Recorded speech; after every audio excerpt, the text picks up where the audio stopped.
En nuestro trabajo final nos proponemos abordar las problemáticas en relación a cómo se constituyen las adolescencias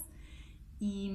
qué papel juegan los espacios de educación formal, en este caso lo escolar, en los procesos de subjetivación propios de esta etapa. Como material de soporte elegimos utilizar la película La Ola, un film alemán basado en hechos reales que sucedieron en California, en Estados Unidos, en los años 60, donde, bueno, en la película, digamos, se desarrolla un experimento pedagógico que un profesor realiza en el cual se propone enseñar un seminario sobre regímenes autocráticos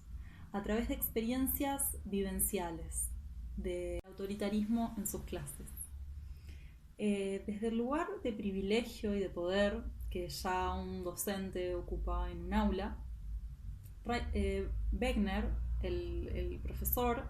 se ubica a sí mismo como a modo de jerarca de esta masa homogénea que vendrían a ser los estudiantes, que se encuentran dispuestos a obedecerlo bajo cualquier tipo de circunstancia. En principio como una especie de juego, de simulacro, que durante el transcurso del tiempo comienza a ser tomado cada vez con mayor compromiso e involucramiento por parte de los estudiantes. ¿Cómo se transmiten? ¿Qué recursos y qué implicancias tienen las estrategias pedagógicas llevadas hasta las últimas consecuencias por este docente? Son preguntas que atraviesan nuestras miradas a la hora de pensar las relaciones de esta película con un momento de transición tan complejo como es la adolescencia. Tampoco es menor pensar el contexto en el cual está inserta esta película, en un país como Alemania, con la historia del nazismo y de regímenes autoritarios que tiene este país, y esta pregunta que el docente se introduce en el curso, si es posible que ya en el siglo XXI vuelvan a repetirse formas de organización social totalitarias. En un primer momento quisiéramos acercarnos a la pregunta sobre lo que nosotras entendemos por la adolescencia. Para conceptualizar este término nos vamos a apoyar en la lectura del texto de Stenberg, en el cual habla de las adolescencias en plural, en el sentido de que no existe una única adolescencia universal, sino que son múltiples y complejas, lo que implica que para abordarlas precisamos tener en cuenta varios factores. Estos son la época, las condiciones socioeconómicas y culturales y la geografía en el interior de la cual éstas se desarrollan. Pensar entonces las adolescencias como una categoría cultural implica no reducirla a una etapa más en el desarrollo biológico, sino entenderla desde un sentido más amplio, teniendo en cuenta las transformaciones que se dan en las corporalidades, pero desde los cambios que ocurren en esos cuerpos, en tanto parte de una subjetividad que está inserta en un campo social y afectivo.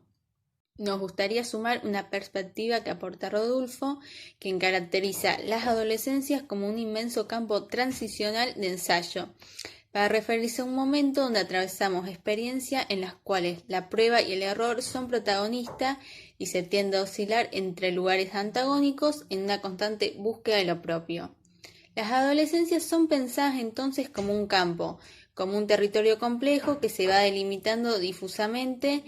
de manera no lineal con retrocesos, progresos y transgresiones. La exclusión, como una de las consecuencias más negativas por las cuales transitan los adolescentes, en tanto conlleva borrar las referencias identificatorias y en este sentido puede llegar a impedir el proceso de singularización y de la construcción de una subjetividad propia anclada en el propio deseo. Muchas veces esta termina expresándose a través de la violencia. En este sentido, nos parece interesante reflexionar sobre este tema en relación a uno de los personajes, Tim, quien atraviesa a lo largo de toda la película situaciones reiteradas de exclusión, tanto en su familia como en sus grupos de pares, los cuales intenta encajar. Y en este sentido de no pertenencia en él, deviene una y otra vez en expresiones de violencia, tanto como forma de agradar a los demás, como así también como forma de expresar su deseo y su voluntad cuando no sucedía lo que él esperaba. Bueno, también en la película pudimos reconocer las operaciones que se dan en el proceso de subjetivación adolescente que señala Efron, la construcción de la identidad que se da con los grupos de pares, con los compañeros de la escuela, más allá de que también se da con su grupo histórico parental, la familia, la apropiación los cambios que se dan físicos y psíquicos que va asumiendo el adolescente y que va habitando ese nuevo cuerpo, y también en el ámbito de lo social, porque establece nuevas relaciones como amigos, como noviazgos, ¿no? Que no están exentos de conflictos y de tensiones. También la película nos muestra la construcción del espacio subjetivo, que señala Efron que es un camino que necesita un camino que transita el adolescente y que necesita de guías, necesita de mojones, y justamente ese lugar lo viene a ocupar el profesor, que conforma a través de este experimento un grupo que sirve de protección, porque justamente una característica de la adolescencia es la vulnerabilidad y la falta de protección que recibe, la falta de protección de parte de la sociedad, ¿no? Y acá, al estar unidos, están integrados, se sienten protegidos. Y por último, la emancipación, que tiene que ver con un pasaje más que con un tránsito. Y justamente en este pasaje lo que vamos a ver es que está lo nuevo, lo viejo, y todo lo endogámico y lo exogámico, lo familiar y lo extrafamiliar.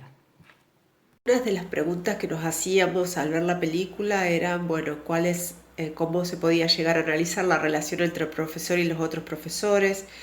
qué genera el profesor con las pautas, las prácticas autocráticas, que hace que sean legitimadas por la dirección y por la institución, por qué alumnos son excluidos y por qué algunos se autoexcluyen de estas prácticas autocráticas dentro del proyecto. ¿Cuál es el papel preponderante de Tim dentro de este proyecto de autocracia? Aparte de los textos específicos de esta unidad, son interesantes para tener en cuenta los textos de Freud, El malestar de la cultura, Freud, Totem y Tabú, y el texto de Braunstein de Psicología, Ideología y Ciencia, sobre todo cuando habla de los procesos de sujetación y los aparatos ideológicos. Como decíamos al principio, la película constata los peligros que genera la capacidad de fascinación de un líder carismático, un profesor en este caso, con una capacidad de fascinación que podría transformar en infame dictadura hasta la más probada de las democracias. La manipulación de los grupos y colectividades está a la orden del día y no pocos políticos y personalidades la cultivan con frecuencia, apoyándose en todos los medios a su alcance. Es así que siempre es positiva la revelación de algunos de estos mecanismos que se utilizan para esta instrumentalización interesada en las masas. Y en este sentido el film es claramente didáctico, ya que no caben dudas de que resulta un material complementario de gran utilidad para debatir en clase, o en este caso, para observar por medio de su análisis la manipulación didáctica y sus consecuencias cuando ésta es absoluta.